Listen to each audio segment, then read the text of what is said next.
Buenos días, Javier. Gracias por estar aquí. Gracias a ti, Carol, por traerme. Hoy vamos a hablar de los siguientes temas: ansiedad, la confianza, la autoestima, el bienestar mental, el envejecimiento activo y cómo encontrar la felicidad. Correcto. ¿Estás listo? Sí, sí, preparadísimo. Muchas ganas. Vale. Primero, hablando de la salud mental, ¿cuáles son los principales factores que afectan nuestra salud mental?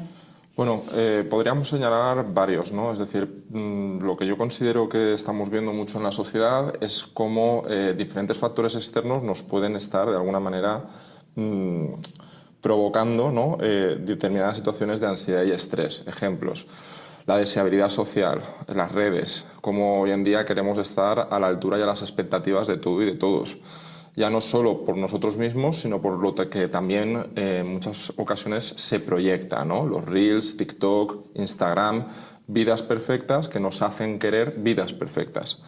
Ya no es solo eso, vivimos también en una sociedad en la que buscamos mucho la perfección, un concepto que, bajo mi punto de vista, nos ha servido probablemente a muchos para intentar llegar a alcanzar determinados puntos en lo que sería, por ejemplo, el ámbito profesional, ¿no? la famosa excelencia, pero que también nos han condenado. ¿Por qué? Porque cuando no llegas a esa excelencia te sientes mal. Entonces eso también entra un poco en conflicto, ¿no? Luego, también por la situación que estamos viviendo nuevamente con redes, pero ya también lo podríamos extrapolar a otros temas, pues por ejemplo con la dopamina inmediata. Lo queremos todo de manera inmediata, no estamos aprendiendo a entender qué es el aburrimiento y hay muchas emociones que nos terminan por desbordar y que eso también produce en nosotros mismos un malestar, ¿no? Entonces es como que constantemente estamos queriendo buscar un bienestar, no aceptando que hay momentos o emociones que nos pueden rebasar, que pueden ser diferentes o que pueden no ser las que nos gustarían y que sin embargo pues en ese momento están y hay que también saber lidiar con ellas. Entonces eso por mi parte sería pues por ejemplo una de las situaciones que más creo que nos está afectando, ¿no? Luego también pues el autoconcepto, la perfección o el concepto que tenemos sobre nosotros y nosotras mismas. Es decir, ya no es solo el hecho de cómo nos ve la sociedad, sino también esa excelencia hacia nosotros mismos y hacia intentar hacer las cosas pues, de una manera perfecta. Entonces, ¿qué consejos darías para que la gente pueda cuidar su salud mental? Bueno, pues yo lo primero que plantearía es que a lo largo del día tuviéramos al menos unos 15 minutos para reflexionar sobre cómo nos sentimos.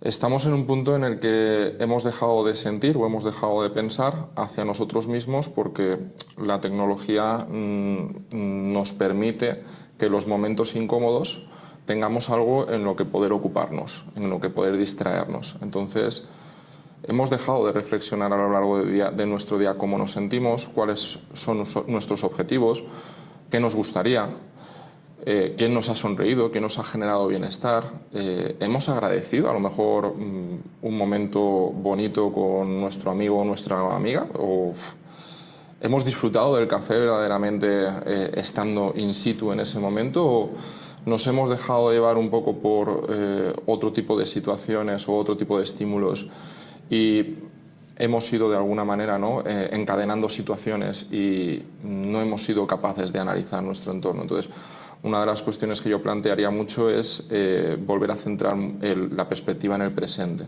Es lo que creo que nos está ahora mismo un poco fallando. Vivimos mucho en el pasado y nos centramos mucho en el futuro. Es decir, a qué aspiramos o qué queremos tener y también en qué nos equivocamos. Sí, a ver, la terapia cognitivo-conductual trata sobre todo de intentar modificar la cognición, es decir, el pensamiento, para que tú tengas otro tipo de conducta, ¿no? Entonces, si por ejemplo yo soy una persona que de por sí es negativa, lo que estoy generando es una anticipación ante una situación, ¿no? Y en esa situación probablemente yo lo que estoy evaluando es que va a ocurrir un fracaso. Entonces lo que intentamos trabajar en consulta precisamente es ese pensamiento previo, por qué se da, en base a qué, e intentamos generar una modificación de conducta, porque si no el problema está en que tú vas a estar siempre repitiendo el mismo patrón. Si tú repites frecuentemente ese patrón, no vas a obtener resultados diferentes. Entonces, lo que planteamos siempre en consulta es intentar ofrecer un abanico al o la paciente para que propiamente también sea consciente de cómo está interpretando esa situación e incluso darle otra perspectiva, ¿no? Incluso que también ella sea consciente o él de quizá no lo estaba interpretando como tú me lo estás enfocando, esta parte no había sabido identificarla o leerla, me interesa o me gusta cómo puede ser este camino, no lo había planteado y entonces a partir de ahí generamos una modificación de conducta para que tampoco sea siempre el mismo pensamiento, el pensamiento recurrente, ¿no? que nos termina por condicionar la respuesta. Así que, por ejemplo, si podemos dar como un consejo concreto para que una persona pueda cambiar su conducta o algo que le está afectando, ¿qué lista de pasos darías a esa persona? Bueno, a mí me gusta mucho utilizar boli y papel. Creo que es una forma de no tener pensamientos abstractos. Una de las mayores situaciones que nos genera a todos un malestar emocional es la ansiedad, ¿no? Entonces, al final, el problema que tenemos es que el pensamiento empieza a acelerarse y yo no soy capaz de cogerlo. ¿Por qué? Porque mi cerebro va más deprisa de lo que a mí realmente me gustaría, me está planteando un montón de escenarios y en todos ellos probablemente la conclusión sea nefasta para mí. Entonces yo soy muy partidario de me siento, voy a coger un boli y un papel y voy a analizar qué me está ocurriendo, es decir, cuál es el pensamiento central, qué emoción me está generando este pensamiento y qué posibles acciones puedo tener. ¿Por qué? Porque también es cierto que según cómo leas la interpretación del contexto, esto nos va a dar diferentes resultados, ¿no? Te pongo un ejemplo rápido. Si tú y yo quedamos para tomar una Coca-Cola con Laura y Marta, ¿vale? Y las vemos por la calle y nos damos cuenta de que ellas están sentadas antes que nosotros, esa es la situación. Yo puedo tener un pensamiento de, ostras, claro, Laura y Marta se están tomando una Coca-Cola y no han sido capaces ni de esperarnos. Qué mal me parece, ¿no? Pues, ¿cuál es la acción? Oye, pues mira, yo no me quiero sentar con ellas porque no han sido capaces de esperarnos. Tú, sin embargo, tienes un pensamiento más adaptativo, no tienes esa condición o ese sesgo de pensamiento intrusivo un poquito de malestar o de que nos están apartando y ves el contexto de una forma diferente, ¿no? Las ves a Laura y a Marta tomando una Coca-Cola y me dices, mira, Javi, pues mira, habrán hecho como nosotros, han venido y como nosotros hemos tardado un poquito, han decidido coger sitio, sentarse y empezar ya a hablar. ¿Qué te parece si nos acercamos? Claro, misma situación, dos formas de pensar, dos acciones diferentes. Entonces creo que es muy importante que la persona también identifique cómo, de qué manera está actuando y por qué. Es decir, ¿hay una base racional, hay una base lógica o hay una base fundamentada en un concepto previo que tiene sobre ese contexto o sobre sí misma? Porque si al final ella se está, o él se está sintiendo, en este caso yo, desplazado o no incluido, ya ese pensamiento de alguna manera me está terminado de comer y entonces está generando que la situación la evalúe de esa manera. Entonces, por ejemplo, lo que intentaría yo es generar ese tipo de escenarios. No siempre tenemos boli y papel, entonces yo lo que soy muy partidario también es de intentar ser capaces de entender cómo nos vamos sintiendo a nivel emocional. Es decir, las emociones, la capacidad de controlarlas, bajo mi punto de vista, si fuera del 0 al 10, son fácilmente controlables si están en una intensidad del 0 al 6, al 7. Yo ahí soy capaz de poder seguir entrando o no en ellas. En el momento en el que entro en un 7, en un 8 o en un 9, ahí hay un disparador. Entonces la emoción ya me desborda y si no tengo un trabajo completo detrás, lo que va a ocurrir es que propiamente me deje llevar por ella y en ese caso pues suelen ser emociones un poco más, podríamos etiquetarlas como desagradables, ¿no? La ira, la frustración, la rabia, el malestar, y entonces eso me produce evitación, me voy de la situación o la confronto, pero si la confronto la voy a confrontar de una manera poco adaptativa porque voy a buscar una explicación, yo ya tengo mi propio contexto hecho y entonces eso lo que va a generar es un problema mayor. Claro, y esto me interesa mucho, lo de cuando sentimos la emoción entre 6 y 10, ¿sabes? Porque es muy difícil controlarse cuando estás a 7, 8, 9, 10. O sea, es posible controlarse, de hecho, porque creo que, o sea, Yo entiendo que de 0 a 6 te controlas, pero de 6 a 10 ya hasta pierdes un poco el control de ti mismo, como tu emoción te está manejando a ti. Correcto. En ese tipo de casos, lo que en muchas ocasiones podemos trabajar en consulta es a entenderte. Es decir, es a entender tu percepción sobre ti. En mi caso, por ejemplo, yo noto que cuando están subiendo los decibelios a nivel emocional, quizá expando un poco la espalda, me vuelvo un poco más rígido e incluso noto rigidez en mis músculos. Eso ya me está dando un mensaje a nivel emocional de que no me estoy sintiendo cómodo, a gusto, y de que lo que mejor puedo hacer es salir o intentar salir de esa situación que no me está generando bienestar. Eso, por ejemplo, en consulta lo trabajamos y la ventaja es que te da mucho conocimiento sobre cómo tú te sientes, que es algo que en ocasiones también pues, hemos perdido o a nivel educativo no nos han ofrecido, no nos han enseñado en las escuelas a lo mejor o en determinados mundos académicos cómo tú te encuentras hoy, cómo te sientes, por qué te sientes triste, ¿te has parado a pensar esa tristeza de dónde viene? Entonces, claro, la ventaja que nos da la sesión, en este caso pues la consulta, es el hecho de que tú sepas interpretar, estés viendo que en ese sentido no me estoy sintiendo a gusto y entonces intento apartarme. Por ejemplo, en parejas, antes se utilizaba mucho como determinadas palabras clave. Imagínate, stop, ¿no? Entonces hay una pareja y cuando uno de los dos dice stop, el otro entiende que emocionalmente si continúa con esa conversación puede generarse un conflicto. Entonces planteamos mucho el hecho de que intentemos bajar esas revoluciones para que el conflicto no se dé y se pueda llegar a un entendimiento. ¿Esto significa que siempre vamos a ser perfectos? No. Psicólogos, psicólogas y todos hay momentos donde terminamos por desbordarnos por las emociones. No siempre son controlables y de hecho hay situaciones que tú no esperas que pueden afectarte mucho a nivel emocional y eso evidentemente vas a tener que transicionarlo. Pero la ventaja que te da un poco en este aspecto tener este tipo de herramientas es que ante muchas otras situaciones que probablemente antes tú identificabas como negativas o desagradables, ahora vas a poder adaptarte a ellas e incluso vas a poder decidir no quedarte en. Porque yo ahora tengo la capacidad de decisión. He entendido que si hay un contexto en el que hay unos amigos que hablan mal de mí o me utilizan como objeto para burla, ¿por qué tengo que estar ahí? Antes lo hacía por automatismos, porque son mis amigos, y en consulta he entendido que yo no tengo que estar en un entorno en el que alguien me haga sentir malestar. Entonces aprendo a poner límites. Perdona, una broma bien, la segunda te la acepto, en la tercera ya no estoy de acuerdo. O paras o me voy, estoy poniendo un límite, o decido ante ese tipo de situaciones encadenar una respuesta que es la extinción, ya no vuelvo.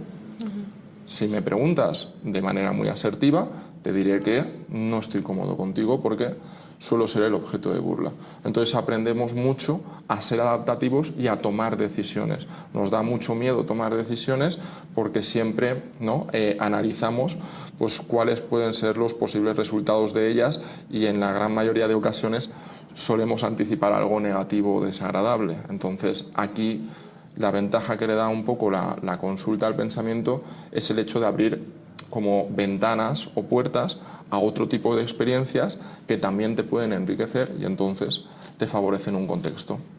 Claro, porque a veces también, por ejemplo, con el ejemplo que acabas de decir, la persona puede tener miedo al abandono o al rechazo y entonces quedarse en un lugar donde no está bien, pero tomar la decisión de irse es más difícil que aguantar el maltrato, por ejemplo. Correcto. A ver, el problema está en que siempre el cerebro es o tiene un mecanismo de supervivencia. Entonces, solemos plantear que las situaciones van a cambiar. Por ejemplo, cuando tú me estás hablando de una relación, en una relación los comienzos suelen ser buenos, ¿no? Suelen ser fantasía, hay mucha pasión, hay mucha oportunidad, hay mucha creatividad, ¿no? Es algo que creo que por norma general nos suele a todos apetecer. Entonces tú te enamoras. Esa fase de enamoramiento tiene su tiempo y luego puede haber pues, una fase de desencuentro, ¿no? En el que cada uno poco a poco se va alejando.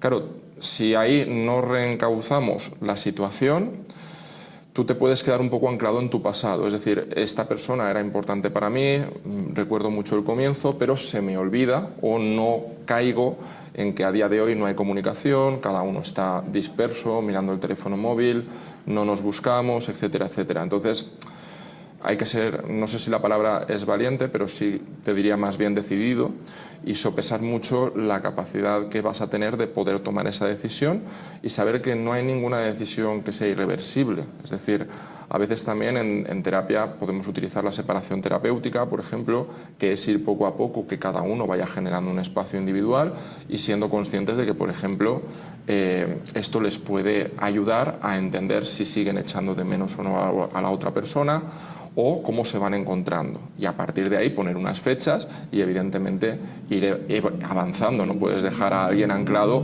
o con esa libertad por los siglos de los siglos. Entonces, bueno, esa, por ejemplo, podría ser una interpretación. Y luego la otra, creo que también me ve mucho de la autoestima. Es decir, si mi autoconcepto es malo, si la sensación que yo tengo sobre mí o para mí no es buena, el problema es que también me identifico cómodo en ese tipo de situaciones inconscientemente, porque creo que es lo que me merezco.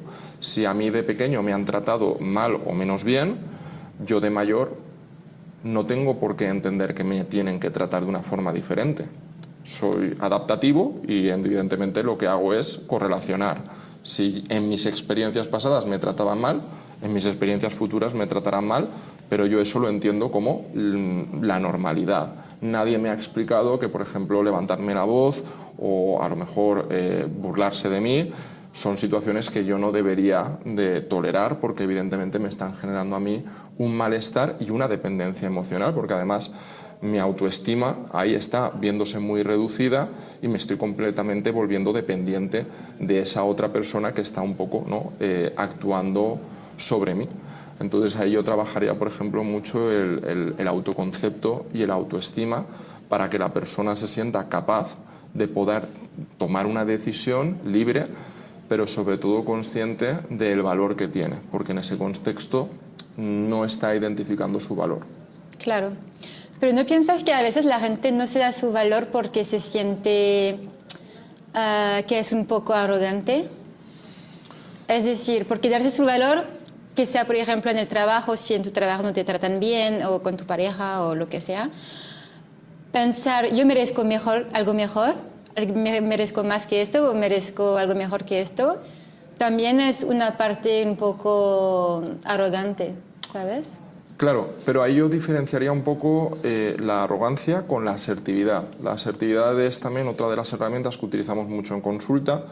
Ahí hay un compañero que se llama Alberto Soler, que si lo queréis buscar, pues tiene un PDF con 24 derechos asertivos. Okay. Y es muy interesante porque algunos de ellos, por ejemplo, es saber decir que no tener que justificar esa respuesta, o incluso también, ¿no?, validarte a ti o tu toma de decisiones desde un punto de vista educado o correcto. Entonces, yo entiendo que la arrogancia es, por ejemplo, decirle a alguien, imagínate en un contexto de trabajo, yo soy el jefe, y decirle a mi empleado, mira, lo que acabas de entregarme no vale para nada. Es decir, has hecho muy mal trabajo. Bajo mi punto de vista, ahí estoy siendo arrogante y sobre todo no estoy generando un malestar emocional en esta persona. Desde lo que sería la herramienta de la asertividad, por eso también trabajamos muchas veces con empresas, yo le plantearía a ese jefe de equipos que trabajara desde la asertividad. Mira, Raúl, ven, esto no me ha gustado, tendríamos que enfocarlo de esta manera. Creo que aquí ha sido un punto fuerte porque has sabido correlacionar muy bien los objetivos de la empresa, y en este aspecto nos falta un poco concretar. Claro, ante esa misma situación, nuevamente, dos tipos de respuesta que van a generar probablemente también, ¿no?, emociones muy diferentes en este caso el empleado o la empleada. Por un lado, yo me siento incluido, ¿no?, en la empresa y digo, ostras, qué guay, ¿no?, me están queriendo enseñar, y en la otra lo único que estoy recibiendo y está generando mi cuerpo es malestar, rechazo. Ahí también otra vez aparecería el autoconcepto, ¿no?, el baja autoestima, no valgo para nada. Entonces creo que es muy importante cómo comunicamos. Claro, pero también estoy pensando en una cosa, es que dónde te puede llevar el pensamiento de decir si me tratan mal o si no me siento bien, no me quedo en este lugar, porque también hay personas que no toman la responsabilidad de nada de sus acciones y que piensan que siempre es la culpa de los demás. Y, o sea, me gustaría darte un ejemplo concreto, pero si la gente me conoce va a saber de quién está hablando. No, esto lo cortaré. Pero lo que te quiero decir es que conozco a personas, y estoy pensando en una persona en especial, que siempre piensa, si no me tratan bien, no me quedo aquí, ¿no? Pero de la perspectiva general de la mayoría de las personas que la rodean, la mayoría piensa que el comportamiento inapropiado es el suyo. Así que por eso hay como feedback diciéndole, o sea, lo que funciona y lo que no funciona. Pero no sirve porque ella está convencida de que son los demás que le están tomando el pelo y que ella lo está haciendo bien. ¿Me entiendes? Claro. Pero en ese contexto, por ejemplo, como yo no podría trabajar con esa persona, trabajaría contigo la variable dependiente o la independiente. Es decir, ¿depende de ti su manera de pensar? No. ¿Qué depende de ti? Depende de ti la manera de comunicarle. Es decir, intentar acercarte a esa persona y explicarle cómo te ha hecho sentir o qué es lo que estás evaluando que está haciendo sentir a los demás. Y a partir de ahí intentar generar un contexto de comunicación o de oportunidad para que la otra persona tenga ese espacio reflexivo. Si esa persona no lo permite, si esa persona se niega o genera un no y un rechazo rotundo, nosotros no podemos hacer nada, porque ahí está trabajando nuestra autoexigencia.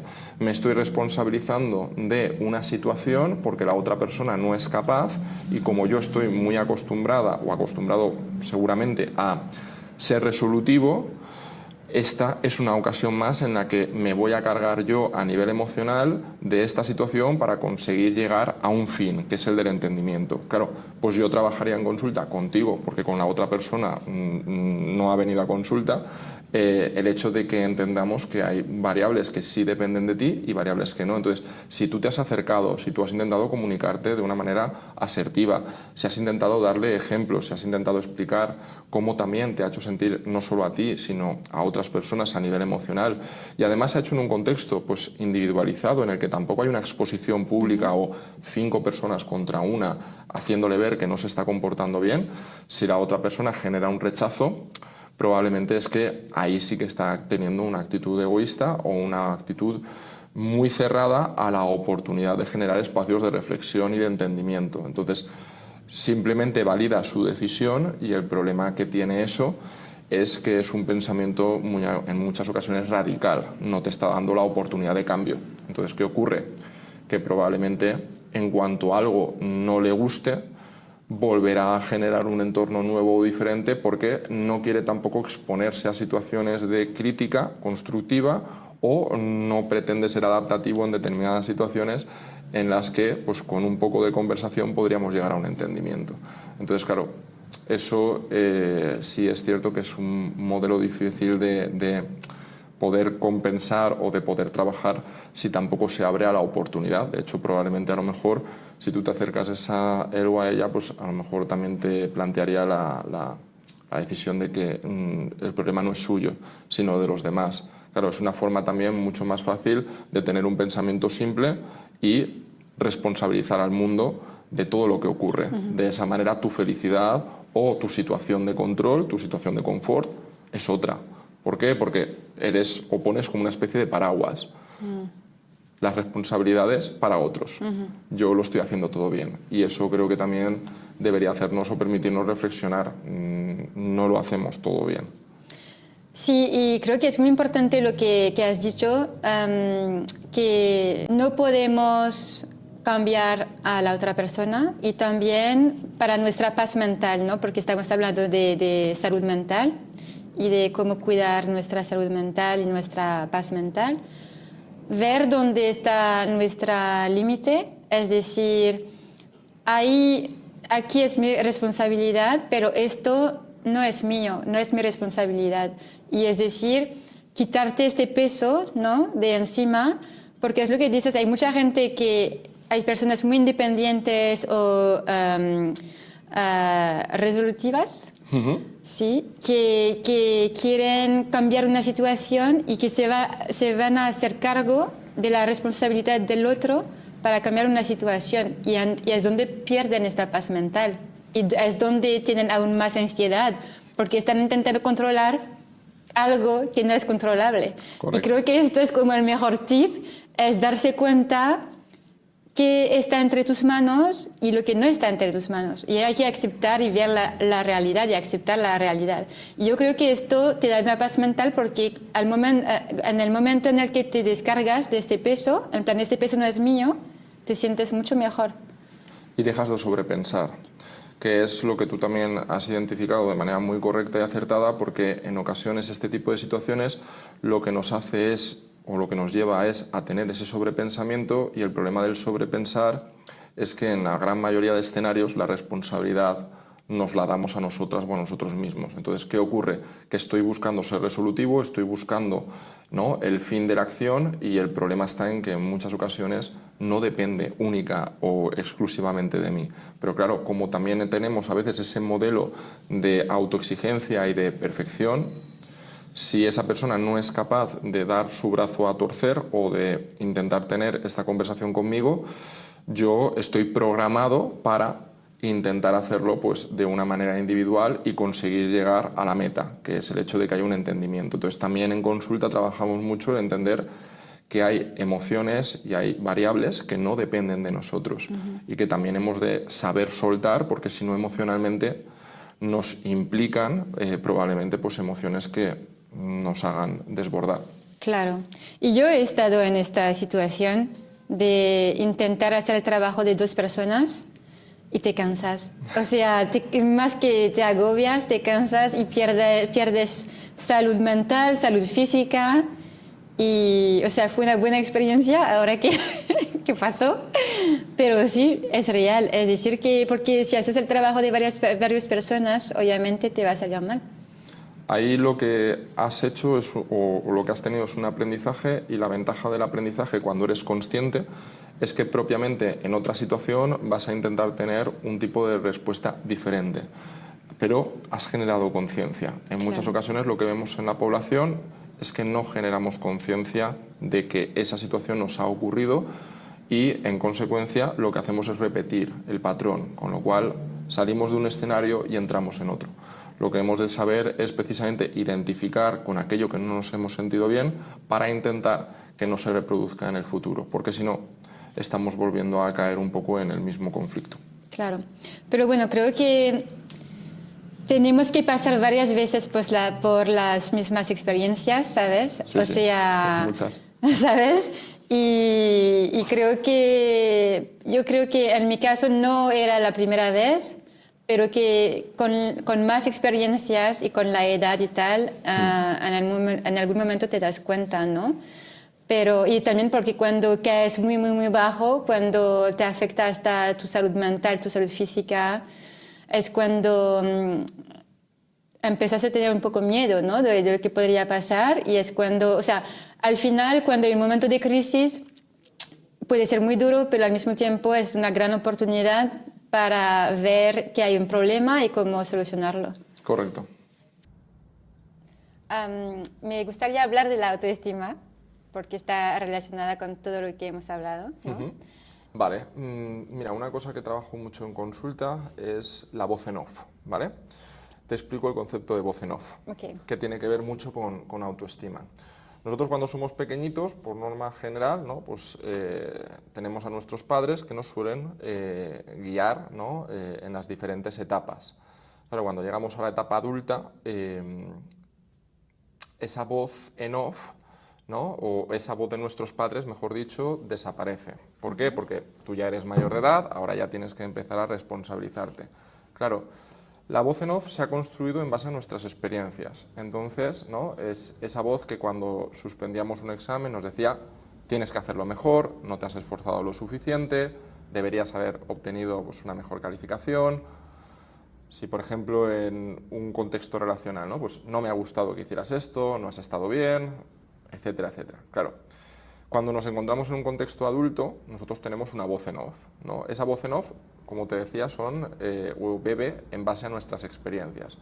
Entonces, por norma general, de manera adaptativa, una vez más, creo que hemos hecho una voz en off muy rígida. Claro, ¿cuál es el motivo? Si yo al final soy exigente conmigo mismo, lo que voy a intentar es, ante una determinada situación, obtener el mejor de los resultados posibles, ¿no? Por ejemplo, pues ante un examen. Si no he aprobado el examen, ahí ya no tengo a mi padre o a mi madre diciéndome, deberías haber aprobado, no, estás en la universidad, ¿no? Ya eres un contexto diferente. Entonces, ¿yo qué hago? Utilizo mi registro de pasado y entonces digo, otra vez más, no lo has hecho bien, fíjate, es que como sigas así no vas a aprobar nunca. Claro, todo eso que desencadena emociones muy desagradables. Entonces yo soy muy partidario, sobre todo cuando trabajo con adolescentes, es de empezar a cambiar esa voz en off que tenemos y que sea por lo menos un poco más amable. No tenemos necesidad de hacernos daño, sobre todo porque vamos a tener una vida muy larga con nosotras y nosotros mismos, ¿no? Supuestamente. Entonces intento transformar un poco esa voz en off, ¿no? Por ejemplo, ¿has suspendido? Pues en vez de decir todo lo mal que lo has hecho o por qué te has comportado de esta manera o cuál ha sido el resultado que te ha llevado a esto, es intentar entender qué nos ha pasado. Quizá nos hemos puesto nerviosos, quizás ha habido una situación que era el examen, ¿no? Que nos ha supuesto un estrés y no hemos sabido tener una respuesta adaptativa y nos ha quedado, ¿no? La mente en blanco. Quizá no le hemos dedicado el tiempo suficiente porque nos hemos dejado un poco invadir por redes sociales, por distractores, etcétera, etcétera. Entonces lo que creo que es importante es que nos sepamos hablar mejor. Claro, cuando tú te hablas mejor, te das la oportunidad de entenderte, porque no te gritas, no te generas exigencias y sobre todo te cuidas. Entonces el autoestima es cuidar. Y el autoestima sube cuando ya no solo tú, sino tu alrededor cuidan y cuidas, ¿no? O te cuidan. Entonces, creo que es importante también a veces los contextos. Si yo estoy intentando trabajar, por ejemplo, en una base en la que hay una pareja, ¿no?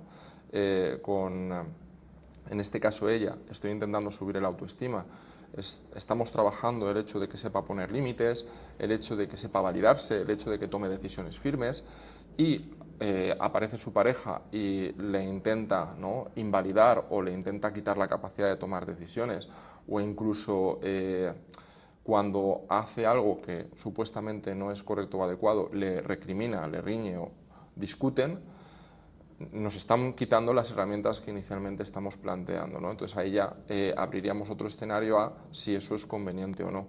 Entonces yo soy muy partidario de que independientemente de cómo nos empecemos a comportar con los demás, lo que es muy importante es que nos empecemos a cuidar a nosotros mismos. Y ahí reside sobre todo el hecho de cómo nos hablamos. En su momento yo recuerdo que cuando comencé a ir a terapia, una de las cosas que más trabajé con mi psicóloga era precisamente la autoexigencia, es decir, yo no me permitía fallar. Era una persona que me llevaba al límite, que intentaba siempre la excelencia. Entonces eso me llevaba a reproducir 1000 veces una tarea, a no estar nunca satisfecho con ellas y utilizaba precisamente conceptos que en terapia no deberíamos validar como totales, que son el siempre y el nunca, porque no hay blancos y negros, hemos de entender la escala de grises. Entonces, en el momento en el que empecé a transformar esa voz en off, la ventaja es que yo también empecé a sentirme menos herido con lo que alguien pudiera decir de mí, porque no me sentía evaluado. Claro, si alguien me dice, creo que esto se podría mejorar, y yo tengo una baja autoestima, probablemente mi pensamiento me está diciendo este trabajo no vale para nada. Entonces yo, independientemente de lo que me hayan dicho, me critico. Sin embargo, si acepto ese comentario como una crítica constructiva, entiendo que es con el objetivo de mejora y yo también me digo, oye, qué guay, pues mira, esto me viene genial para poder mejorar, precisamente estoy favoreciendo otro escenario y mi autoestima no está viéndose reducida, sino todo lo contrario, me estoy dando la oportunidad de crecer, de expandirme y de desafiarme. Entonces, el autoestima, bajo mi punto de vista, tiene la llave en esa voz en off que sin querer hemos automatizado en ocasiones como una voz crítica que nos identifica muy bien qué es lo que no está bien hecho, pero que creo que hay que intentar modificarla un poco para que nos lo diga de una manera mucho más adaptativa y que sobre todo no nos genere malestar o rechazo. Vale, me encanta. Tengo dos preguntas. ¿Esta voz es tuya o es la de tus padres? Buena pregunta. Yo te diría que no es o tiene por qué ser la de tus padres, porque precisamente hay muchos modelos, ¿no?, de familias, entonces no todos los padres pueden ser a lo mejor exigentes. Yo te diría que es una voz que tú has ido construyendo con tus experiencias, entonces aquí aparece mucho la validación. Si yo soy una persona que se valida en base a resultados, esa voz en off va a ser exigente en ese contexto. Entonces va a aprender a que si alguien me da la enhorabuena o se sorprende, ¿no?, cuando yo obtengo un buen resultado y es una sorpresa grata, entonces yo estoy aprendiendo a que si saco un 10, esa persona, ¿no?, va a tener una respuesta favorecedora hacia mí. Entonces, en diferentes contextos, ¿qué utilizo? La herramienta de la voz crítica. Me llevo a ese punto de exigencia sabiendo que luego probablemente haya un punto de recompensa que a mí me favorezca en cuanto a gratitud, ¿no?, en cuanto a sentirme bien o sentirme cómodo. Entonces, creo que no solo son nuestros padres, creo que son también las relaciones de amistad, cómo nos hemos sentido tratados por los demás, también nos puede hacer, ¿no?, que luego en otro tipo de escenarios lleguemos a aceptar determinadas condiciones o no. Entonces, en base a eso, tú puedes decir, imagínate en un contexto de amigos, si durante tu etapa adolescente se han metido contigo, a lo mejor en tu etapa adulta, eso puede ocurrir en alguna ocasión y entonces la voz en off, si es trabajada, lo que pondría son límites y te diría, mira Javi, aquí no podemos seguir porque no nos está haciendo sentir bien.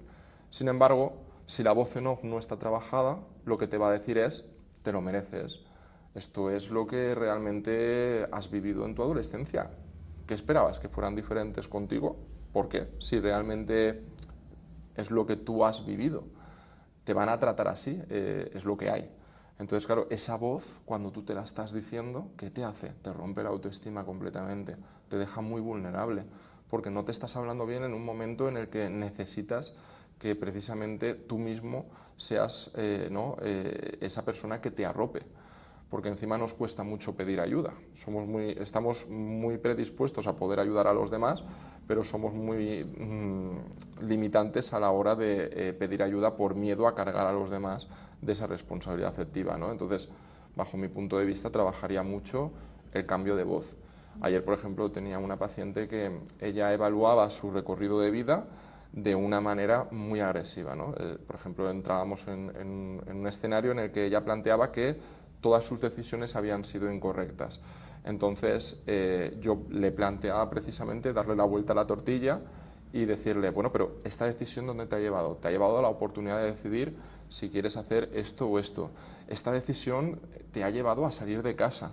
Estabas en casa constantemente sintiendo muchísimo malestar por una pérdida muy dolorosa.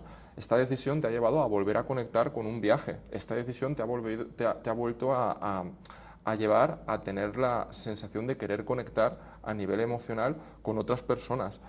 Es cierto que estás en un punto en el que el futuro es desconocido, pero todavía hay mucha oportunidad de cambio. Entonces no es justo que esa voz en off venga y te critique, porque quizás en ese momento lo que necesitabas era un viaje, o en ese momento lo que necesitabas era salir de tu casa y no estar estudiando o no estar de alguna manera intentando arreglar lo que en ese momento no podías. Entonces creo que es importante que trabajemos la voz en off. Claro. Pero una persona puede trabajar esta voz sola o necesita ir a consulta. Bueno, a lo mejor con esta conversación que estamos teniendo, la persona puede ser consciente de cómo se habla, porque todos nos hablamos, hay muchos momentos en los que estamos solos, ¿no? Y precisamente en esos momentos es en los que hemos de intentar conectar con esa voz y ver también qué nos expresa o cuál es su manera de enfocarnos las cosas. Entonces, si es una voz crítica, yo sí que le recomendaría a esa persona que tuviera la oportunidad de intentar acudir a consulta y entender por qué está siendo así con ella misma. Si es una voz que es más constructiva, pues es una buena voz que ha tenido una buena base y a partir de ahí es seguir dándole la oportunidad a esa voz de que siga construyendo pues muchos otros escenarios que permitan pues esa autocompasión, ¿no? Esa capacidad de poder acompañarnos y de hacernos sentir bien o por lo menos no llevarnos a la parte crítica, que es la que también a veces hemos aprendido como primera acción de respuesta. Claro, y de hecho el concepto eso de la importancia de ver, de darse cuenta cómo nos hablamos a nosotros mismos, este concepto lo vi por primera vez en TikTok, ¿sabes? Sí. Sí, antes no me gustaba TikTok y este invierno me he enterado que al final hay un montón de contenido súper valioso. Y no sé lo que piensas del tema de, no sé si conoces el tema de Lulu. A ver, descríbemelo un poco. Ok, pero está un poco relacionado. Es decir, que lo que he aprendido, que no me había dado cuenta, pero al final sí que me he dado cuenta que yo también lo estaba haciendo, es cómo me estoy hablando a mí misma, ¿sabes? Porque al final te estás machacando a ti solita, ¿sabes? En vez de, no sé, en plan, poner las cosas en su lugar y no pensar que todo es tan catastrófico. Y el de Lulu es exactamente el contrario, es decir, autoconvencerte a ti mismo de que todo está bien. Pero, o sea, no es tipo luz de gas a ti mismo, ¿sabes? Vale. Pero es como, si al final si tienes el poder de hablarte a ti mismo, porque cuando te hablas a ti mismo, o te pones de muy mal humor, ¿sabes? Y todo está mal y la vida te trata mal y todo esto, o te puedes autoengañar con el de Lulu y decirte que todo está bien, que todo está pasando por algo, que todo te va a salir bien, que la gente te ama, etcétera, etcétera. La voz, lo que te estás diciendo a ti mismo, ¿qué usas? ¿Vas a usar algo crítico o vas a usar el de Lulu que te dice que todo está bien? Pero no sé si eso también es una buena herramienta, mejor no. Claro, yo tendría cuidado porque no, o sea, es lo que hablábamos antes, ¿no? O sea, el siempre y el nunca hemos de intentar apartarlos, entonces no siempre va a ser todo perfecto y creo que también hay que tener una voz autocrítica, ¿no? Entonces, quizá más allá de, por ejemplo, decir todo está bien, ¿no? Por ejemplo, con el caso del examen, yo, lejos de acompañarme y decir, oye, he suspendido, mañana sale el sol, es una frase que jamás se me olvidará, que me dijo una compañera, lo que tengo que también intentar es tener autocrítica, es decir, es aprender. Entonces, en vez de decir, no pasa nada, está todo bien, genial, ahí yo creo que estoy siendo un poquito evitativo, ¿no?, en el conflicto. Yo lo que promuevo un poco más es que la voz en off te permita el escenario de entenderte. Es decir, ¿por qué no han salido bien las cosas? Cuéntame. Es como un mejor o una mejor amiga con el que te vas a llevar bien, supuestamente, toda tu vida y que te intenta dar una voz de entendimiento, ¿no? Es como, vale, pero ¿qué nos ha ocurrido? Es decir, ¿en qué hemos fallado? O no fallar, ¿dónde no hemos estado acertados? ¿Qué nos ha pasado para no estar atentos esta semana? Entonces, claro, si yo utilizo esa voz como te la estoy planteando, ahí me da una oportunidad de autoconocimiento tremenda, porque me voy a conocer mucho más, voy a saber si es que el móvil ha sido un distractor y no lo he querido ver, o si, por ejemplo, no estaba bien a nivel emocional con mi pareja y eso pues, se ha podido trasladar a esa situación, no lo sé, un montón de escenarios. Sin embargo, con el de Lulu que me comentabas tú, claro, si yo me estoy planteando, bueno, pues no pasa nada, esto, oye, ya lo sacaremos más adelante, no te preocupes, etcétera, etcétera, claro. Yo ahí un poco el problema que puedo ver a esa forma de interpretar tu pensamiento es que tampoco estás haciendo una autocrítica ni estás entrando en autoconocimiento para saber qué ha podido ocurrir. Simplemente estás pasando muy rápidamente por una etapa que no quieres afrontar porque no te apetece, porque a lo mejor le tienes miedo a tu voz en off. Porque piensas que esa voz va a ser muy crítica y te va a generar un escenario de malestar que va a catapultarte a sentirte triste, llorar, devaluarte, aislarte, pensar o creer que no te mereces, por ejemplo, salir después del examen a tomarte una cerveza o una Coca-Cola, etcétera, etcétera. Entonces, Me quedo con mi voz. Vale, podría ser un poco de las dos, ¿no? Una mezcla. Sí. Es decir, escuchar esta voz, también ver cuando esta voz es demasiado crítica, poner un poco de azúcar, ¿no? Con un pelín de Delulu para suavizar un poco. Pero también, sí, o sea, aprender, pero tampoco machacarse, autocriticándose. Sí, me parece bien. Otro tema que también está relacionado, el tema de la confianza. ¿Qué papel juega la confianza en nuestra felicidad y en el éxito personal?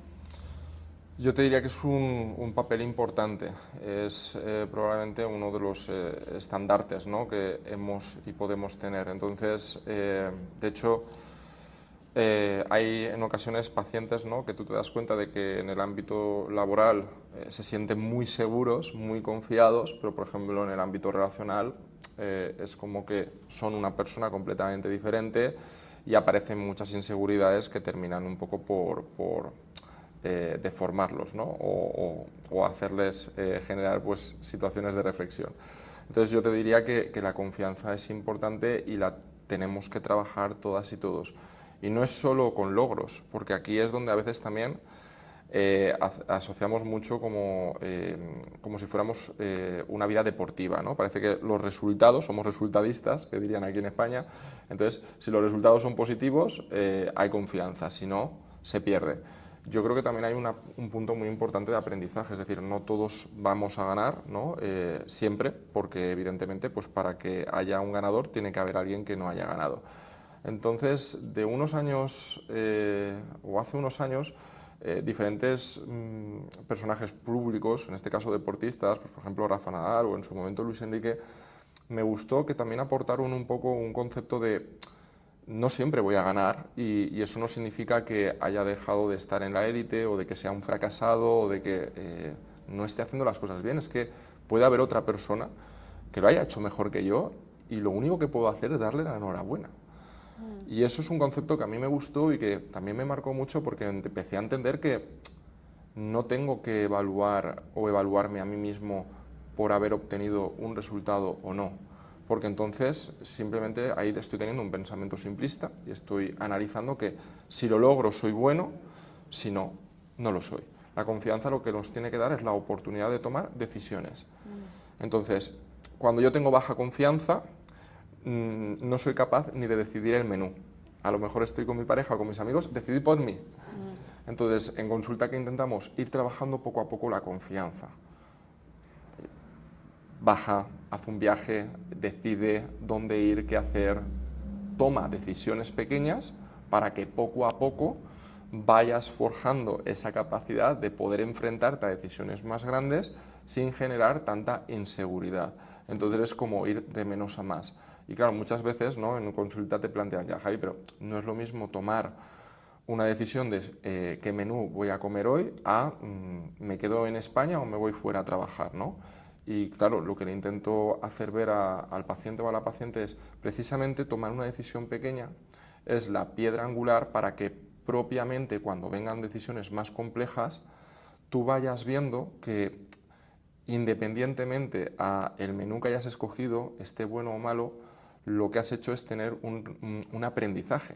Ya sé que la pasta me gusta o ya sé que la pasta no me gusta y el próximo día cambiaré mi toma de decisiones o la mantendré. Claro, eso me va dando aprendizajes para que cuando me tenga que enfrentar a situaciones de mayor riesgo, sepa que también en la balanza pues hay ganancias y pérdidas. Y entonces a partir de ahí plantear un escenario y saber que siempre está la oportunidad de intentar rectificar. No pasa nada, porque a veces también cuando tomamos decisiones, ¿no?, lo que creemos es que son irrevocables. Y habrá contextos en los que sí lo son, pero hay muchos otros en los que te pueden permitir también ese espacio de pensar y de decir, oye, creo que me he equivocado, creo que no he estado acertado con mi toma de decisiones, voy a pedir perdón o voy a reconducir la situación. Entonces, la confianza la trabajaría mucho desde el yo para mí y para otros. Lo que has dicho, yo lo he experimentado en mi vida, es decir, para recuperar la confianza tienes que hacer cosas. O sea, ponerte pequeños desafíos, ¿no? Por ejemplo, hace muchos años, tipo 15 años, después del máster, estaba sin trabajo, ¿no? Y había una crisis, o sea, le voy a culpar en la crisis, pero me costó un par de años encontrar un trabajo bueno, ¿no? Y así que había perdido confianza en mí misma, ¿no? Porque no conseguía conseguir un trabajo. Así que decidí sacarme el carnet de conducir, ¿sabes? Y no era tanto para conducir, porque no me gusta conducir hasta hoy, no me gusta y de hecho conduzco fatal, pero era como para tener un desafío y tener éxito o poder conseguir algo, ¿sabes? Para recuperar esta confianza. Y me ayudó un montón porque conseguí el test, o sea, la prueba esa, ¿no?, que te hacen. Y después también pasé lo del examen final, ¿no?, cuando tienes que conducir y todo. Bueno, la cosa es que era en agosto, así que no había nadie en las calles, en las carreteras, así que bueno, pero da igual, lo conseguí y me ayudó un montón, ¿sabes?, para dar el siguiente paso, mudarme a París, buscar un trabajo en París, etcétera, etcétera, ¿no? Así que creo que es lo que has dicho, es decir, que si estás en un momento de tu vida que estás perdiendo un poco la confianza, después todo te da miedo. Cualquier cosa te da miedo porque tienes miedo a equivocarte y ya que ya te sientes mal, un poco disminuido, ¿no? No te sientes como el más fuerte o el más inteligente, tienes aún más miedo de tomar una decisión porque si te equivocas te vas a sentir aún más estúpido o más débil, ¿me entiendes? Pero lo que has dicho es que, y lo que he experimentado es que es el contrario. Tienes que hacer una pequeña cosa que te va a llevar a otra cosa, más, y es así que vas a recuperar la confianza. Correcto. Sí. Y no hay que devaluar que sacaras el carnet de conducir aunque no hubiera tráfico, porque eso también es un logro. Sí, vale, pero bueno, si me vieras conduciendo, no te gustaría subir a mi coche. Vale, vale. Tomo nota. Entonces, lo que estábamos hablando de la voz, ¿no? De hablarse mejor a sí mismo, no caer tampoco en el delulu, de la delusión y inventarse cosas, pero tener un poco una mezcla. ¿Qué piensas de, o sea, recuerdo este libro que se llama The Art of Not Giving a Fuck y en español se llama El sutil arte de que casi todo te importa un carajo? Bueno, el concepto, gracias. El concepto ahí es decir, hay una parte en este libro que de hecho me animó a empezar el podcast, porque el autor te explica de que en muchas ocasiones te da miedo a empezar un proyecto nuevo porque tienes miedo de qué va a pensar la gente, si te van a criticar. Y si ya tu voz te está criticando a ti mismo, ¿sabes? En plan, que va a ser un fracaso, que se va a ver mal, es una tontería, bla, bla, bla. Bueno, el libro me ayudó un montón porque el autor dice, al final, da igual, o sea, puedes intentarlo, por lo menos lo has hecho, los que te critican no lo han hecho, así que no pueden hablar.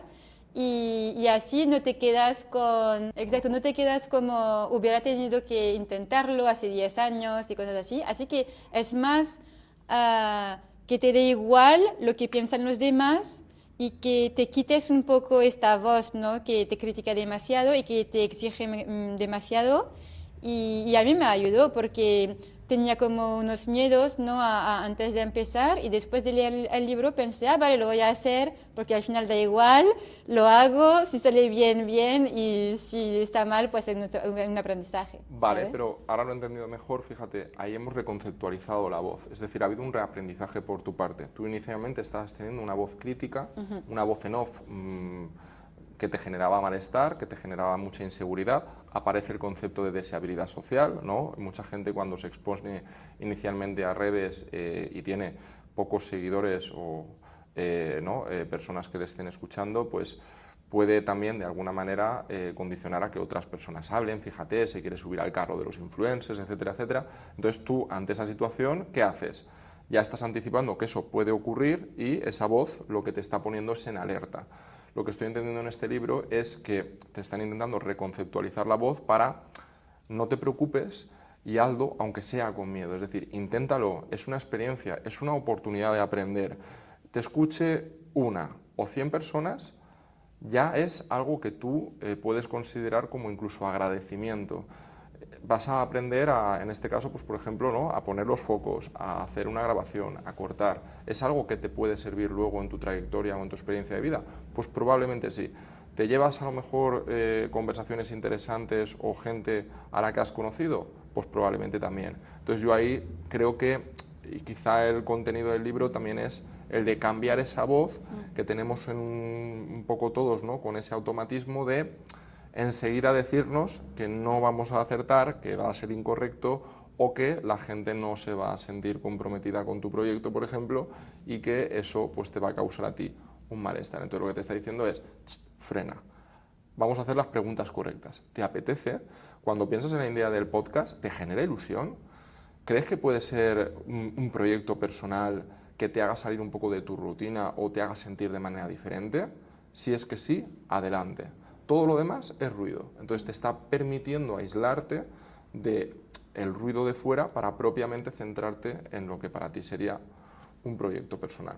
Claro, y ahora que he tenido esta experiencia, lo recomiendo a todo el mundo.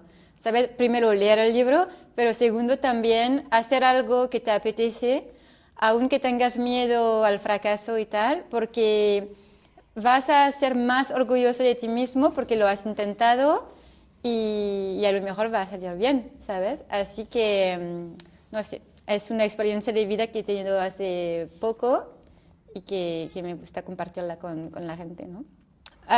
Con el tema de esto, ¿no?, de dar un paso adelante, a veces nos encontramos con una desmotivación tremenda, sin ganas de hacer nada, no estamos motivados, ¿no?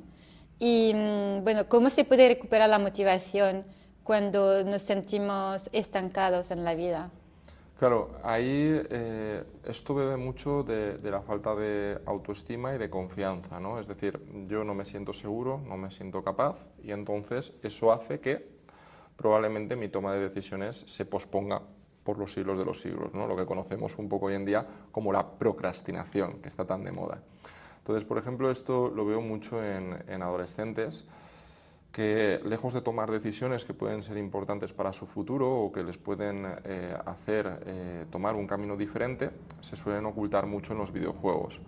En los videojuegos encuentran un espacio en el que pueden ser alguien diferente, en el que pueden sentir esa deseabilidad, porque independientemente de que sean buenos o no, pues hay muchos otros factores, la comunicación, la forma de actuar, la disposición en el videojuego, etcétera, etcétera.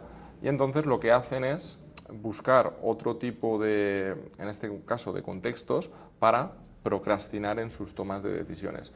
Cuando este tipo de situaciones se da, yo lo que intento es generar una reflexión en la persona y decirle que, bueno, que este punto está bien, pero quizá se le está dedicando demasiadas horas, ¿no? Entonces, vamos a plantear un poco cuál podría ser el plan, el objetivo, ¿no?, a corto o medio plazo. Es decir, ¿cómo o de qué manera te ves en los próximos 6 meses? ¿Cómo o de qué manera te ves en los próximos 5 años? ¿Y cómo o de qué manera te ves cuando hayas cumplido 10 años más? Cuando tengas 30, 35 o 40. Es decir, ¿qué te gustaría? ¿Cómo ves a esa persona del futuro? Entonces, lo que tenemos que intentar es ver cómo nos veríamos y ir trazando planes, objetivos, para ir alcanzando a esa persona, pero con plazos. Porque si no, nos ocurre como la paciente que te decía antes. Si yo ahora mismo evalúo mi pasado y mi futuro y estoy viviendo en una época o en una etapa en la que la dopamina es inmediata, lo quiero ya, yo quiero mi futuro ya, Javi. Yo quiero mi oposición ya, yo quiero mi título ya, yo quiero mi trabajo estable ya y que eso me permita muchas cosas, ¿no? Entonces es como, claro, pero esto no se va a dar ya, porque hay cosas que sí que se pueden tener en el momento, pero hay muchas otras que se tienen que trabajar.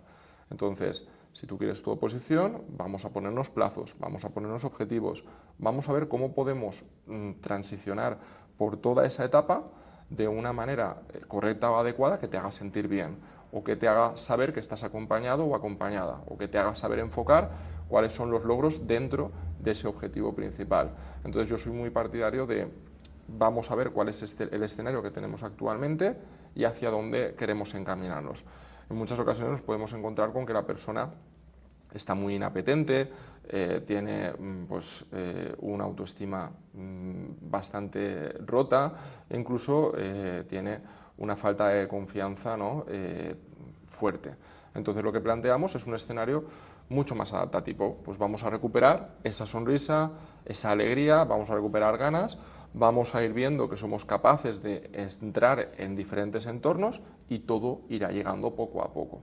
Claro, esto depende mucho del paciente o de la situación que nos encontremos. No es lo mismo a lo mejor un adolescente que una persona que quizá tiene pues, a su cargo sus hijos o una hipoteca, etcétera, etcétera. Entonces, aquí yo lo que te diría es que cada plan es como muy individualizado y lo que hay que atender mucho son las necesidades de la persona para que propiamente le hagan sentir o le hagan reconectar con ese bienestar, ¿no?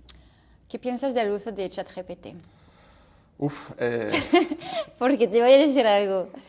En ChatGPT, el otro día, tipo te iba a decir hace 4 días, pero era una noche, así que hace 4 noches, porque en general hablo con ChatGPT por la noche.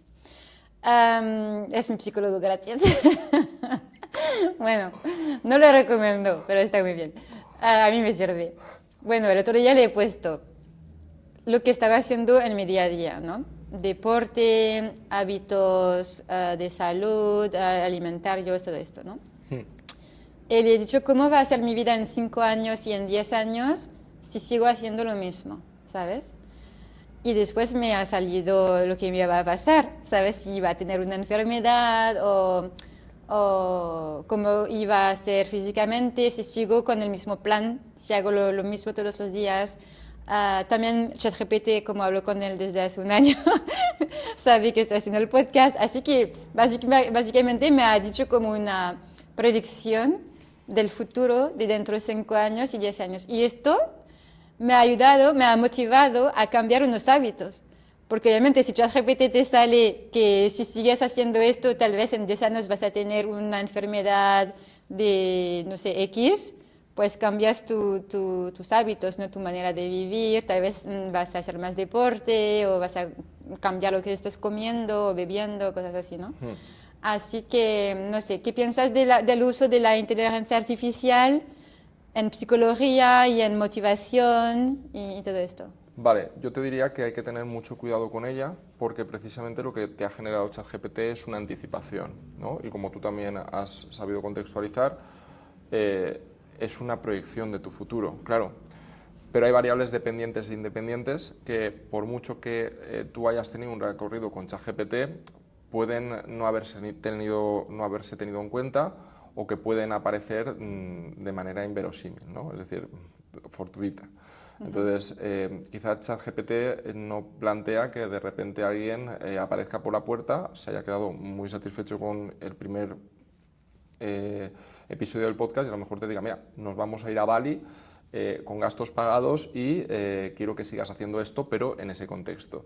Claro, puede servirnos un poco como guía, pero hay que tener mucho cuidado también porque la guía lo que nos puede suponer es entonces perder conciencia de qué posibles cambios o no hemos de hacer. En tu caso, por ejemplo, has querido ser adaptativa o has querido evaluar o reevaluar cómo, de qué manera has de actuar si quieres seguir teniendo, pues, por ejemplo, ese envejecimiento saludable del que me estabas hablando o esa capacidad de logros. Claro, pero tú en este caso estás actuando también un poco desde la oportunidad y el aprendizaje.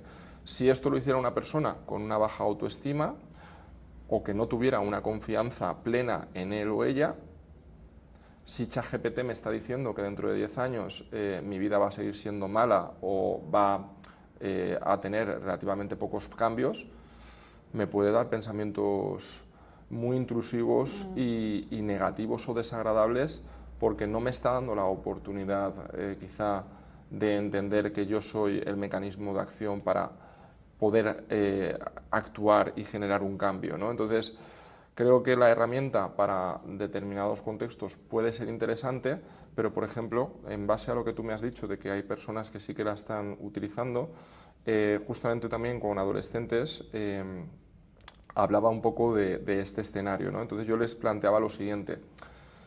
ChatGPT no deja de ser una opción o una oportunidad de que tú, en base a lo que tú decidas redactar, él pueda hacer, ¿no? Un planteamiento.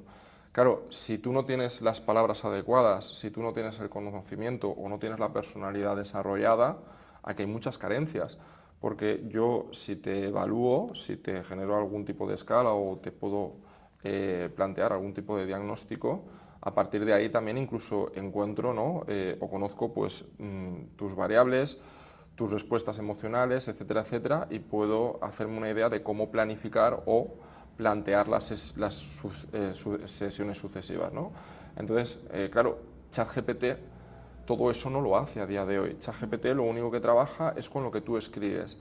Entonces, si yo, por ejemplo, hoy me encuentro triste, ¿no? Y escribo a ChatGPT cómo va a ser mi futuro, pero tengo esa perspectiva sesgada de mi vida, no le estoy diciendo que el otro día estuve súper contento, no le estoy diciendo que el otro día obtuve una buena calificación, no le dije que el otro día me ofrecieron una oportunidad de trabajo, le estoy diciendo a lo mejor que me han rechazado de esa oportunidad de trabajo, que mi pareja me ha dejado o que no me encuentro bien. Entonces, ¿qué hace ChatGPT? En base a lo que tú le cuentas, te genera algo. Entonces, yo ahí tendría un poco cuidado, por lo que te digo, en este caso contigo, la ventaja que tú tienes es que creo que sabes comunicar y probablemente también le dediques tiempo, además llevas como una proyección con él, te puede orientar, pero si no tenemos esa capacidad o lo queremos todo para allá, claro, una persona con a lo mejor 15 o 16 años, me encuentro triste, ¿cómo puedo hacer para cambiar esto? ¿Cómo?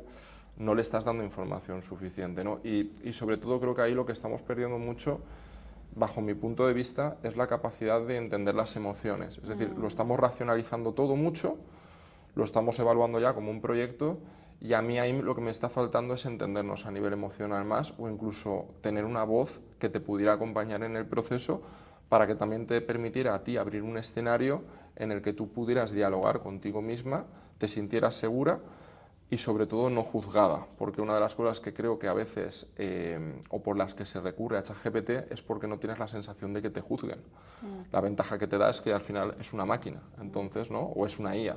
Sin embargo, cuando nos exponemos, podemos tener ese sesgo o esa sensación de que me vas a criticar o vas a plantear un juicio sobre mi toma de decisiones, y eso a mí me puede perjudicar, limitar o me puede hacer llegar a replantear mi decisión, ¿no? Entonces, tendría cuidado sobre todo pues, con la herramienta. O sea, para determinados puntos puede ser interesante, pero no sé si, por ejemplo, pues para plantear una intervención a día de hoy sería lo más útil.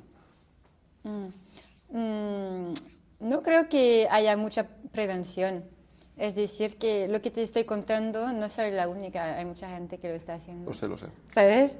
Hay muchos memes también en las redes bueno, que comprueban, ¿no? Que hay mucha gente que lo está usando.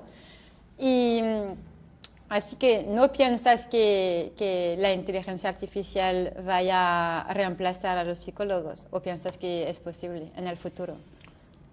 No lo sé, la verdad que te diría que la inteligencia artificial está avanzando a unos niveles increíbles, ¿no? Pero también es cierto que creo que hay una parte de la sociedad que se está convirtiendo muy individualista, ¿no? Por ejemplo, hace unos años no teníamos redes sociales, o mejor dicho, cuando las comenzamos a tener, han cambiado mucho la perspectiva, ¿no? Ejemplo o escenarios, pues probablemente con otras redes sociales subíamos fotos todas y todos pasándonoslo bien, no nos importaba mucho qué podían opinar, y a día de hoy el mensaje o la exposición es completamente diferente. Pues con la IA, supongo que cuando vaya aprendiendo mucho más, quizá aprenda a actuar de una forma diferente, pero sigo entonces planteando mucho el tema del individualismo. Si al final, ¿no? Es como un poco los audios. A mí me hace mucha gracia cuando me plantea un paciente, no, pues le he mandado un audio de 5 minutos a mi amiga, a mi amigo, y digo, ¿por qué no has llamado? ¿Y para qué voy a llamar? Yo quiero hablar de mí, claro, pero entonces no está siendo una relación bidireccional, estás simplemente, ¿no? Jerarquizando esa conversación o incluso planteándote que tú tienes una posición más elevada que la otra persona que tiene que escuchar un podcast para entenderte a nivel emocional. No es más sencillo saber que estás siendo reactivo. Oye, vamos a hablar, vamos a quedar mañana. Entonces, ¿puede ayudar? Pues probablemente en algunas situaciones sí. Pero habrá que ver también mucho de qué manera nosotros como sociedad avanzamos con la IA. Claro. Y nos sentimos más o menos cómodos. Hay gente que a lo mejor se siente cómoda hablándole a una pantalla, pero el otro día, por ejemplo, en una de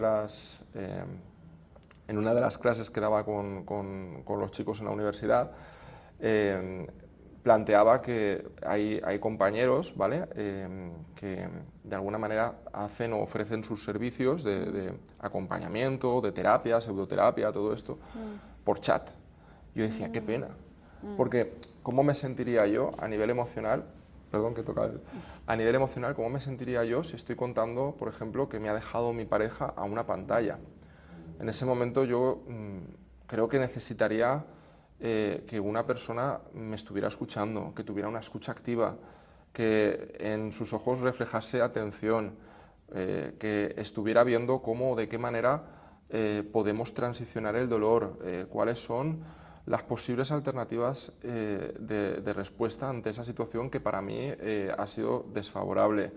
Entender qué es lo que puede ocurrir, qué es lo que no ocurre, qué es lo que ahora mismo me siento, en qué etapa me encuentro. Entonces, claro, son tantas cosas que la IA lo puede hacer, sí, pero claro, yo te estoy hablando probablemente con un conocimiento psicológico, entonces a lo mejor podría llegar a dar con esas preguntas concretas o correctas para que quizá también me pudiera guionizar mejor el camino, pero el otro día había una compañera que me decía, claro, nosotros tenemos a veces una perspectiva sesgada y es que consideramos que toda la gente tiene todo ese conocimiento, ¿no?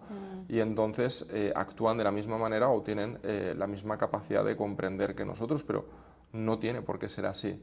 Entonces, claro, si tú ya llevas un tiempo trabajando en esa IA hacia o por y para ti, pues probablemente tenga puntos de acierto y muchos otros puntos que no, pero yo es que veo que hay tantas variables que no controlamos, porque por ejemplo para envejecer bien, ¿no?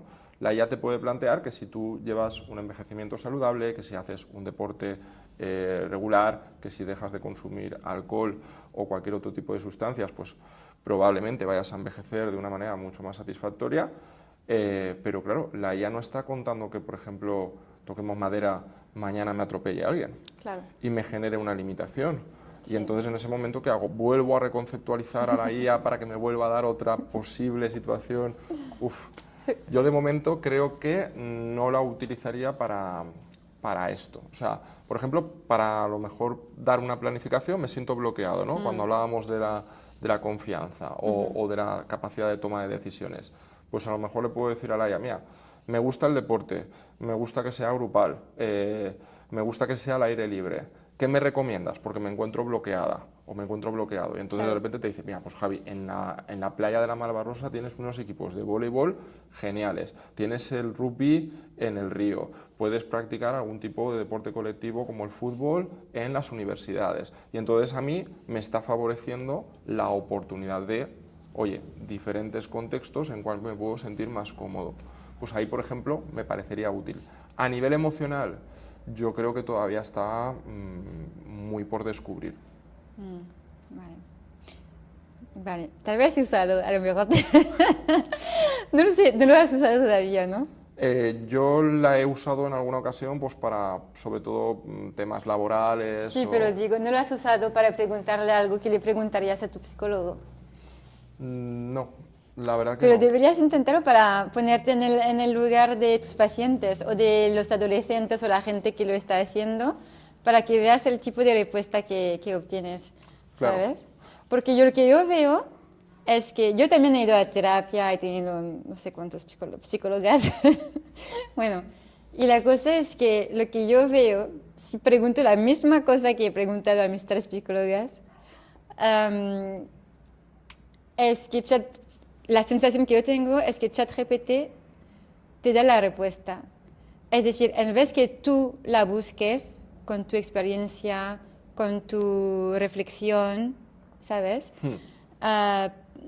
o sea, en vez que tú hagas el esfuerzo de racionalizar, de pensar en lo que te ha pasado y tener conciencia de cosas, ChatGPT te da la respuesta directamente. Porque, o sea, yo veo cosas que mi psicóloga, por ejemplo, hace 1 año y medio intentaba hacerme entender, pero no entraba, ¿sabes? No entendía. Bim, lo pongo, ChatGPT me está explicando qué es mi problema, cómo salir de ahí, dónde está mi responsabilidad. Es en plan, al final no estoy haciendo el trabajo que me tocaría hacer en 6 meses, 8 meses, 1 año, que yo creo que es lo que la gente, los humanos necesitamos, porque en menos de 4 segundos me da la respuesta. Y ahora yo sé que es la respuesta correcta, porque ya he pasado 1 año y medio trabajando en este tema, ¿sabes? Pero pienso, no sé si lo hubiera entendido hace 1 año y medio, no sé si hubiera ahorrado tiempo, ¿sabes? Si hubiera preguntado a ChatGPT hace 1 año y medio lo que he preguntado hace 4 días, ¿me entiendes?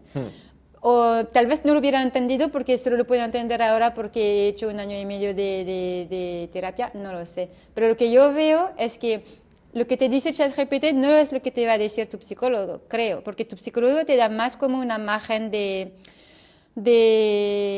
darte cuenta tú mismo, ¿no? De lo que está pasando, o sea, te hace reflexionar, ¿no? Claro. Y la máquina no te hace reflexionar, te dice, bueno, con lo que me has contado, porque si le das como una explicación con muchos detalles de lo que te está pasando, él te dice, bueno, con lo que me has dicho, esto es lo que va pasando, y como toda una descripción de todo. Claro, lo que pasa es que ahí entraría mucho, lo primero es que tú previamente ya tienes una base de terapia en la que has generado autoconocimiento y sabes cómo, de qué manera pues has ido avanzando en tu proceso personal.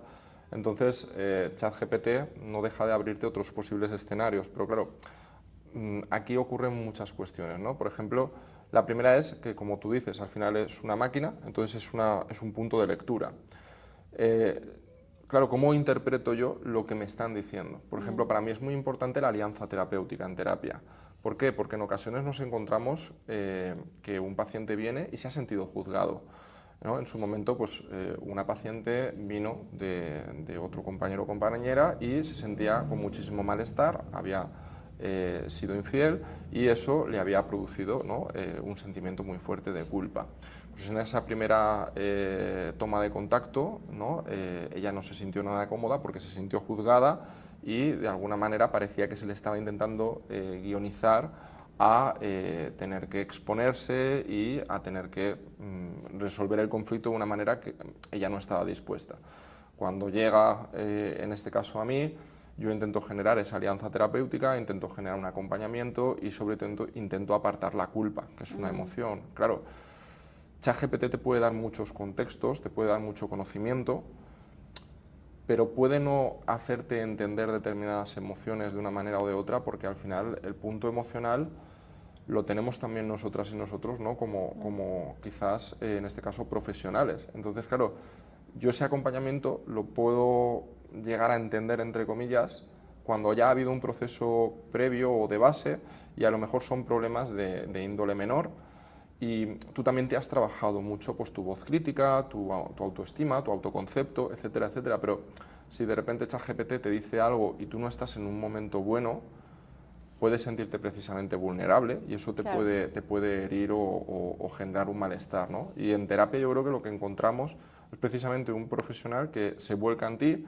y en hacerte entender una situación y sobre todo entre comillas, en aliviar. Es decir, en muchas ocasiones hay una parte de agradecimiento por parte del paciente porque sale de esa consulta dándote las gracias de entender que no es un problema o de que su situación no es única y que sobre todo hay una posible respuesta, hay un posible final o hay un posible desenlace.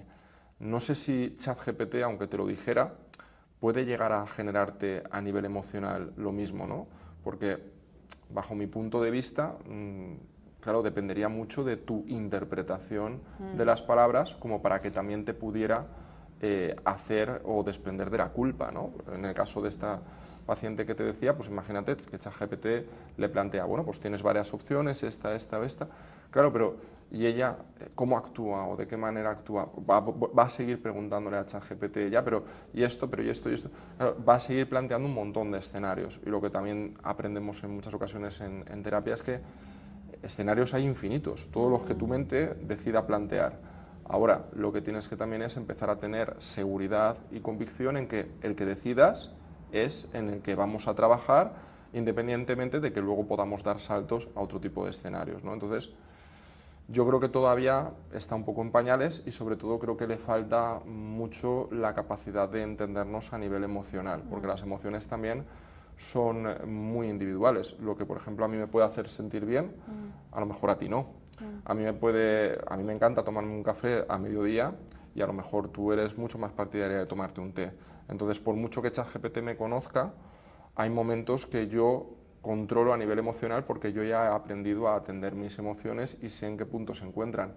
ChatGPT bebe o tiene la base de muchas otras personas que han ido introduciendo cómo se han sentido a nivel emocional y luego la tuya, pero no es capaz probablemente de percibir completamente cómo tú te sientes porque eso va a depender mucho de ti y de cómo tú redactes en ese momento la emoción. Y a lo mejor estás en un punto de ira, imagínate cuando también antes me comentabas que había una situación que te había desbordado, pues a lo mejor en ese momento quieres una respuesta rápida y a lo mejor no le has dado todas las herramientas o todos los contextos para que ChatGPT sea claro y también a lo mejor lo has llegado a condicionar un poquito para que te dé una respuesta a ti que quieres escuchar y que eso te regule a nivel emocional. Entonces yo la veo de momento de una manera un poco escéptica, es decir, hay que tener cuidado con ella. Vale, vale.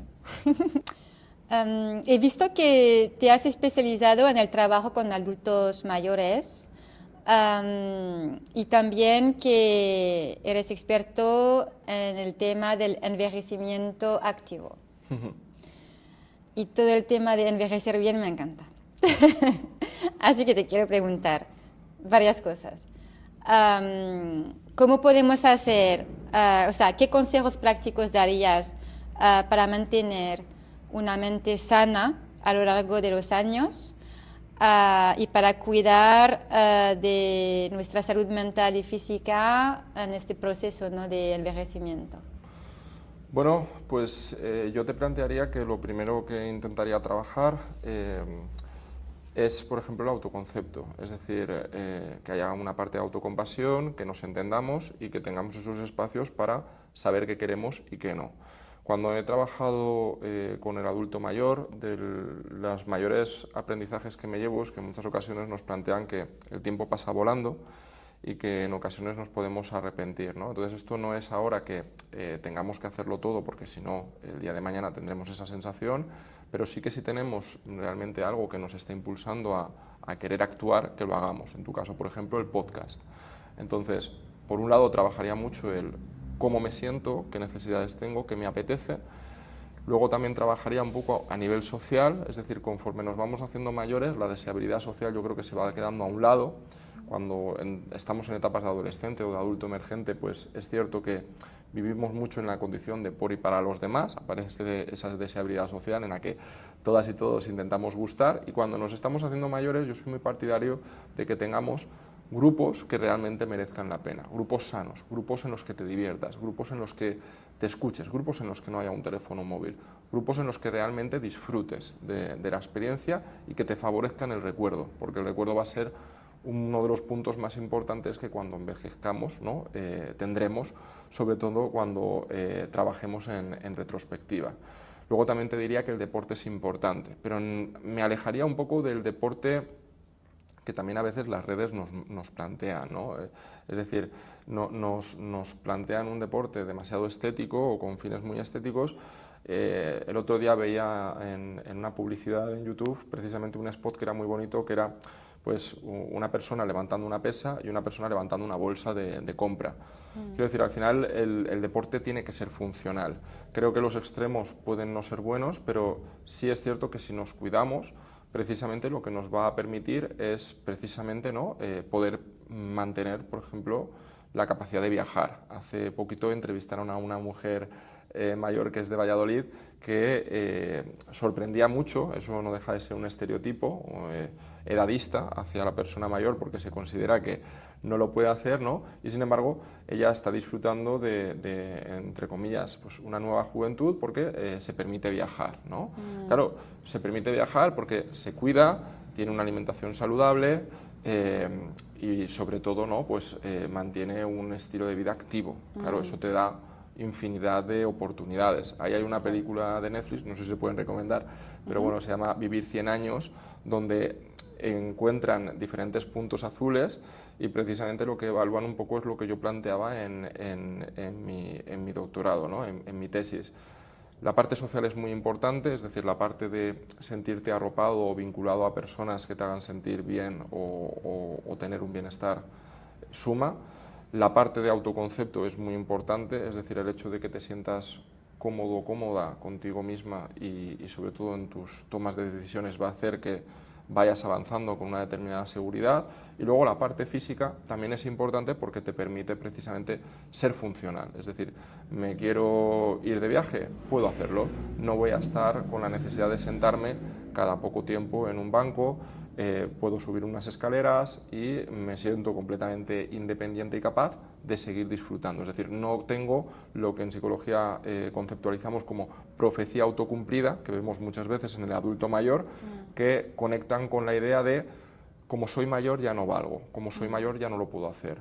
Entonces, que aparezcan este tipo de influencers o de personas que influencian a otras precisamente con esos cambios, me gusta mucho porque le dan una visión muy diferente a nuestro adulto mayor, que hasta este punto, quizá un poquito más por historia o cultura, pues no se le tenía en cuenta.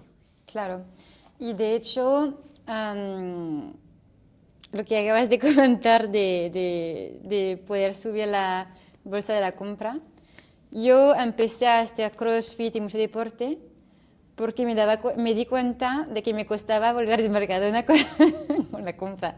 O sea, que pesaba un montón, ¿sabes?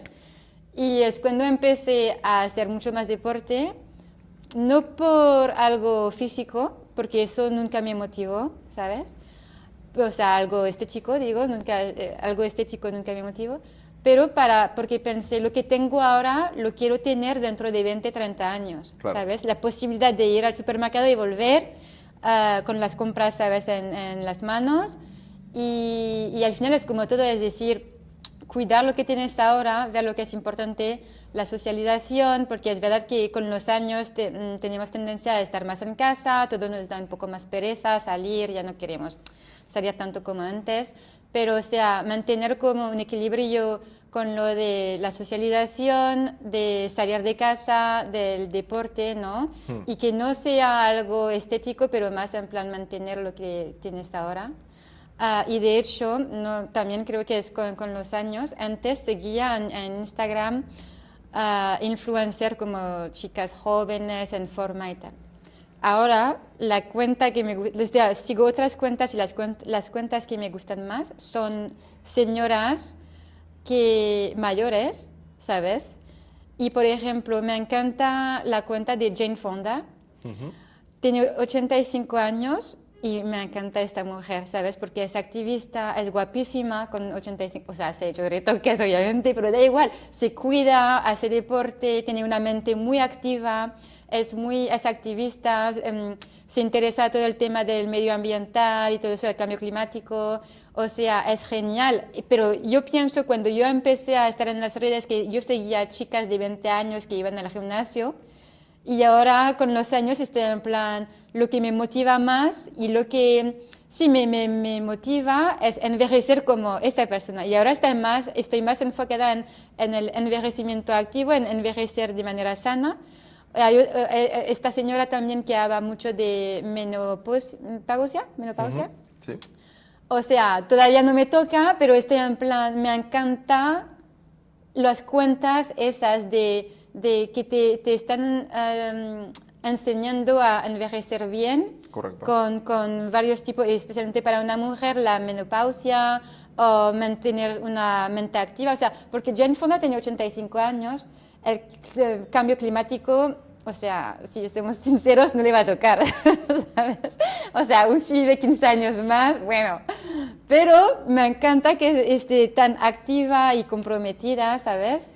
Y no sé, o sea, yo estoy viendo ahora, y gracias a las redes también, estas cuentas de personas que te muestran, ¿no? Que hay que cuidar tu cuerpo y tu mente, y todo esto es como tener un equilibrio para envejecer bien y de manera sana.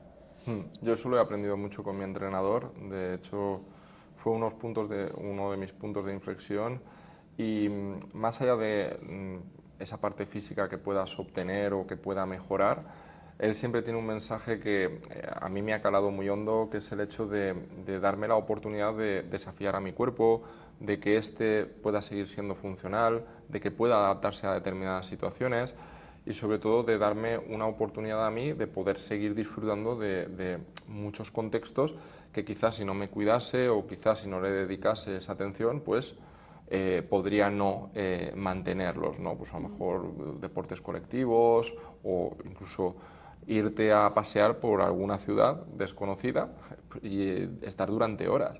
Es algo que si no mantienes o no tienes una serie de hábitos saludables, puede llegar a ser un limitante. Entonces tú mismo te estás perdiendo, ¿no? la oportunidad de, por ejemplo, pues disfrutar de una cultura que en otras condiciones no se daría. Claro. Al final hoy estamos haciendo cosas para el yo del futuro. Correcto. ¿Sabes? Sí. Bueno, Javier, muchísimas gracias A ti. por esta conversación. Me ha encantado. Sí, gracias, muchas gracias por tu tiempo. Nada, yo encantado de que hayas contactado conmigo. Muchas gracias.